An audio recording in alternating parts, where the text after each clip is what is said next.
Au nom du Père et du Fils et du Saint-Esprit, ainsi soit-il. Bien, chers fidèles, le dimanche qui précède le carême, les 3 dimanches, nous aident à préparer le carême. Et cet évangile du semeur est bien là pour nous inviter à bien écouter la parole de Dieu dans ce temps de retraite qui nous est donné pour nous sanctifier. La foi vient de l'écoute de la parole de Dieu. L'apôtre saint Paul, dont il est question dans cet épître d'aujourd'hui, est bien là pour nous donner l'importance de l'écoute de la parole de Dieu. Il le dit d'ailleurs dans l'Épître aux Romains, au chapitre 10. La foi vient de l'écoute de cette parole de Dieu.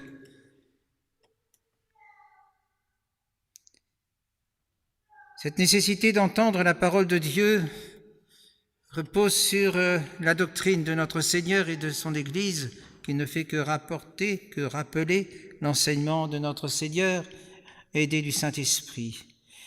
Cette doctrine est confirmée par les promesses pour ceux qui sont fidèles à entendre cette parole, et même des menaces aussi, menaces terribles pour ceux qui la méprisent ou la négligent. C'est une vérité mystérieuse sans doute, mais fondamentale néanmoins, que Dieu, qui nous a rachetés par son Verbe, c'est-à-dire par sa parole incréée, a attaché notre salut dans les voies ordinaires à la parole évangélique. C'est pour cela que saint Augustin et plusieurs docteurs illustres appellent la prédication un grand sacrement, verbum dii sacramentum magnum. Et voici comment ces grands prouvent cette assertion. Le Verbe incarné, étant descendu sur la terre pour instruire et sauver les hommes, devait nécessairement se manifester à eux partout et toujours. Or, ne pouvant pas rester toujours sur la terre, ni être partout tel qu'il a été vu parmi les Juifs conversant avec eux, avant de remonter dans les cieux, il a laissé la terre 3 sortes de sacrements. D'abord le sacrement proprement dit, l'Eucharistie, par laquelle il habite au milieu de nous, dans la vérité de sa chair. Le baptême, la pénitence et les autres sacrements, proprement dit, par lesquels il habite au milieu de nous, dans la vérité de sa grâce. Et la prédication, par laquelle il habite au milieu de nous, dans la vérité de sa parole. Sur le point de remonter vers son Père, il dit à ses apôtres, allez enseigner toutes les nations, baptisez-les au nom du Père, du Fils et du Saint-Esprit, et je suis au milieu de vous jusqu'à la fin du monde. Il est au milieu de nous, en effet, par sa grâce, par sa présence eucharistique, mais aussi par la vertu de son esprit qui agit lorsque on entend la parole divine. Ce que sont les espèces eucharistiques par rapport au corps de Jésus-Christ, les paroles du prédicateur le sont par rapport à la vérité. Ce ne sont que des signes, mais signes efficaces. Alors qu'on reçoit la grâce du baptême et de la confirmation qu'en employant l'eau et l'huile, le corps de notre Seigneur, en recevant ces saintes espèces, on reçoit la lumière divine par cette parole sensible et extérieure, à laquelle elle a été unie d'une certaine façon sacramentelle, Fides ex auditu. La foi vient de la parole écoutée et retenue. Et c'est ainsi que parle Bossuet et dit que c'est une loi établie que pour passer à l'intelligence, les mystères du christianisme doivent premièrement se présenter au sens. La prédication a presque le caractère d'un sacrement, elle est d'institution divine. C'est un signe sensible de l'action secrète de Jésus-Christ. Elle a son ministre déterminé, son ministère déterminé. La seule différence avec la parole de Dieu, entre la parole de Dieu et les sacrements proprement dits, c'est que ceux-ci confèrent immédiatement la grâce justifiante, tandis que la parole de Dieu dispose à la justification. La porte du salut, c'est la foi. La foi vient par l'ouïe. Mais la porte du salut, c'est le baptême, pardon. Mais la foi vient par l'ouïe et dispose à recevoir le baptême. Dans l'enfant, sans raison, il y a l'habitus de la foi. Mais arrivé à l'âge de raison, il a besoin d'entendre le catéchisme, l'enseignement religieux. Et tout au long de sa vie, le baptisé devra se maintenir dans la foi par l'écoute de la parole de Dieu.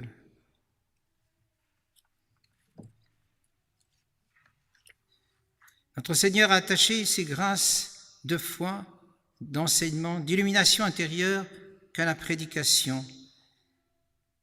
Et il a plu à Dieu d'attacher plus de grâce à cette prédication qu'à la lecture. Rappelez-vous l'eunuque de la reine de Candace. Il ne comprenait pas la parole de Dieu et c'est le diacre Philippe qui éclaire son intelligence en lui expliquant cette parole de Dieu. Aussi l'Église, interprète de la doctrine de Jésus-Christ, fait à tous les chrétiens l'obligation étroite et indispensable d'entendre souvent la parole de Dieu. Mais voyons aussi les promesses faites à ceux qui écoutent cette parole de Dieu et les menaces faites à ceux qui la méprisent ou qui sont indifférents. Et une des promesses les plus consolantes, que Dieu puisse attacher à l'accomplissement d'une loi ou d'une pratique quelconque, c'est d'en faire comme un gage assuré de prédestination, comme aussi une des menaces les plus terribles qui puisse être portée à une négligence ou une infraction, c'est de la présenter comme un caractère de réprobation, un gage de réprobation. Saint Bernard disait à ce religieux, « J'éprouve une grande consolation quand je songe à cette parole de notre Seigneur. Celui qui est de Dieu écoute la parole de Dieu. » Car mes frères, un de nos plus grands tourments sur la terre, c'est d'ignorer si nous sommes appelés au ciel, si nous sommes prédestinés, si nous sommes dans la grâce de Dieu. Et l'écoute de la parole de Dieu, c'est un signe que nous sommes de Dieu. C'est notre Seigneur qui le dit dans l'Évangile. Qui ex Deo est verba Dei audit. Et vous qui aimez cette parole de Dieu, qui la recevez avidement, vous possédez ainsi une assurance morale d'être appelés auprès du bon Dieu. Ne soyons pas insensibles à cette parole, ne soyons tout à l'écoute de cette parole. Et c'est ce que l'Église nous demande à l'approche du carême, par cet évangile du Sommeur. Notre Seigneur dit encore à ses apôtres, quand vous entrez dans une ville et que l'on ne voudra pas vous entendre, sortez aussitôt et secouez la poussière de vos pieds. En vérité, je vous le dis, Sodome et Gomorrhe seront traités avec moins de rigueur un jour, au jour du jugement, que cette ville.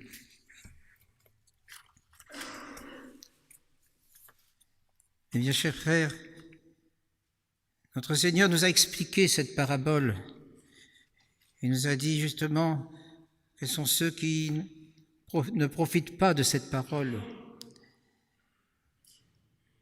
Et ceux qui en profitent sont ceux qui ont une âme bien disposée, qui n'est pas étouffée par les passions, par les soucis du monde, par les trois concupiscences finalement, qui empêchent d'aimer cette parole et d'en faire une priorité dans leur vie. Je vous donnerai 3 dispositions pour bien profiter de cette parole. Il faut avant l'instruction purifier son cœur, au moins par le repentir et la contrition de ses péchés. Car l'esprit de sagesse n'entrera pas dans une âme soumise au péché, dit l'Écriture. De même qu'avant d'ensemencer une terre, on la nettoie et on la prépare, il faut, nous aussi, pour écouter une prédication, purifier notre cœur de toute mauvaise pensée, de tout mauvais désir, et préparer par le saint désir d'apprendre quelque chose de bon, d'utile pour notre salut. Qu'est-ce qui verse une liqueur dans un verre sale? Nous dit saint Jean Chrysostome. Première disposition, purifier notre cœur. Deuxième disposition, il faut écouter la prédication avec attention et respect. Le semeur évangélique est le représentant de Jésus-Christ, qui nous parle par sa bouche, puisque le divin Maître a dit « Qui vous écoute, m'écoute ». Gardons-nous de blâmer, de mépriser celui qui parle au nom du Seigneur, car ce mépris retombe sur Dieu lui-même qui a dit « Qui vous méprise, me méprise ». Quand on semence un champ, l'important n'est pas la main du semeur, mais le terrain où l'on sème. Si le chrétien s'applique à être toujours une terre bien préparée, il retirera les plus grands fruits, même des plus médiocres prédicateurs. Il faut encore se garder d'appliquer aux autres ce que l'on entend et se l'appliquer à soi-même. Enfin, il faut considérer que quiconque est de Dieu écoute volontiers la parole de Dieu. Si vous m'aimez, vous garderez mes commandements, dit notre Seigneur. Et il faut, après la prédication, mettre en pratique les vérités que l'on a entendues. Car auprès de Dieu, on n'est pas justifié parce qu'on a entendu la loi, mais seulement lorsqu'on la met en pratique. Et ceux qui se bornent à entendre la parole de Dieu sans régler là-dessus leur conduite sont semblables à un homme qui se regarde dans une glace et qui a oublié ce qu'il a vu, les défauts qu'il a pu voir dans son visage. Cela ne sert à rien de se regarder dans une glace si on n'efface pas ensuite les souillures qu'on a remarquées. Et cela ne sert à rien d'écouter la parole de Dieu et d'être émerveillé de ce qui a pu être entendu si on ne se corrige pas de ses défauts. Et pour mettre en pratique le bien qu'on a appris, à connaître dans la prédication ou l'évangile, il est nécessaire avant tout de s'appliquer à conserver dans son cœur ce que l'on a entendu et à le méditer avec soin. Et c'est pourquoi notre Seigneur n'appelle pas seulement heureux ceux qui entendent la parole de Dieu, mais heureux ceux qui la gardent et la conservent. La semence ne peut pas produire si elle n'est pas n'est pas couverte de bonne terre, éclairée et chauffée par le soleil, humectée par la rosée ou la pluie, soignée comme il convient. Il faut, à l'exemple de la Sainte Vierge, conserver dans son cœur cette parole, la digérer, pour ainsi dire, en y réfléchissant avec soin, l'arroser par la prière, l'échauffer par le désir ardent de la mettre en pratique. À ces conditions, elle produira au centuple. Beaucoup de personnes, dit saint Jean Chrysostome, en sortant d'un jardin, emportent une rose, une violette ou quelque autre fleur. D'autres apportent des arbres de leur verger, une branche chargée de fruits. Ou bien ils apportent, après un repas, quelques desserts d'un festin auquel ils ont pris part à leurs enfants. De même, lorsque vous venez à l'église, dit-il encore, rapportez à la maison quelques bonnes paroles, quelques bonnes pensées. Ce sont là des roses qui ne se fanent pas, des mets qui ne se gâtent pas et qui procurent à vous et aux autres non seulement un plaisir passager, mais une utilité durable en vous préservant de beaucoup de péchés.